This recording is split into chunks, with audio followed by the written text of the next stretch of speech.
1950 നമ്മുടെ ഭരണഘടനാ വിദഗ്ധന്മാർ അംബേദ്കർ അംബേദ്കർ അംബേദ്കർ അംബേദ്കർ എന്ന് 4 or 5 വട്ടം പറയുന്നത് ഫാഷനാക്കി അല്ല ഞാൻ നിങ്ങളുടെ മുമ്പിൽ സംസാരിക്കുന്നത്. ആ അംബേദ്കറുടെ നേതൃത്വത്തിൽ നമ്മുടെ ഭരണഘടനാ ശില്പികൾ, the fathers and mothers of our constitution, അവർ ഇന്ത്യ രാജ്യം ലോകാവസാനം വരെ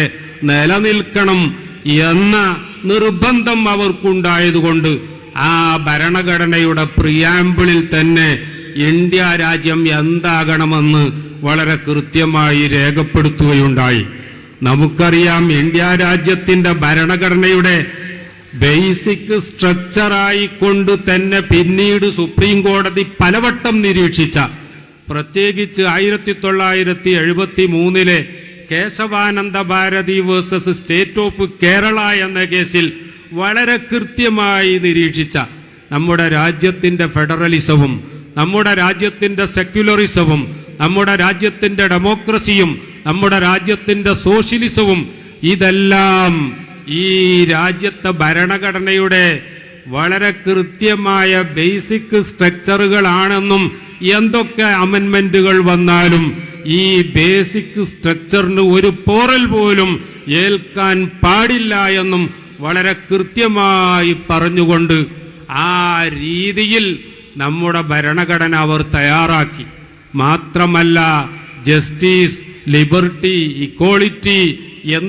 എന്ന് പറയുന്ന ഉന്നതമായ മൂല്യങ്ങൾ അവർ ഭരണഘടനയിൽ എഴുതി വച്ചിരുന്നത് ഈ രാജ്യം മതത്തിന്റെ പേരിൽ വെട്ടിമുറിക്കപ്പെട്ടുകൂടാ,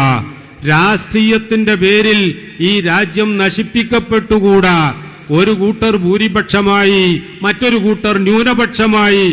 എന്നതിന്റെ പേരിൽ സമാധാനം നഷ്ടപ്പെട്ട് രാത്രി ഉറങ്ങാൻ പറ്റാത്ത ഒരു സമൂഹമായി ഭാരതീയ ജനത മാറിക്കൂടാ എന്ന നിർബന്ധമായിരുന്നു ഭരണഘടനാ ശില്പികൾക്കുണ്ടായിരുന്നത് എന്ന്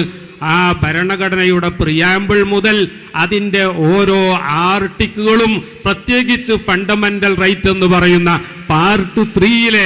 ആർട്ടിക്കിളുകൾ വായിക്കുന്ന ആർക്കും ബോധ്യപ്പെടും. ഈ ഭരണഘടന വായിക്കുമ്പോൾ സാക്ഷാൽ രവീന്ദ്രനാഥ ടാഗോർ മുന്നോട്ട് വച്ച, വിഭാവനം ചെയ്ത ആ മഹത്തായ ആശയമാണ്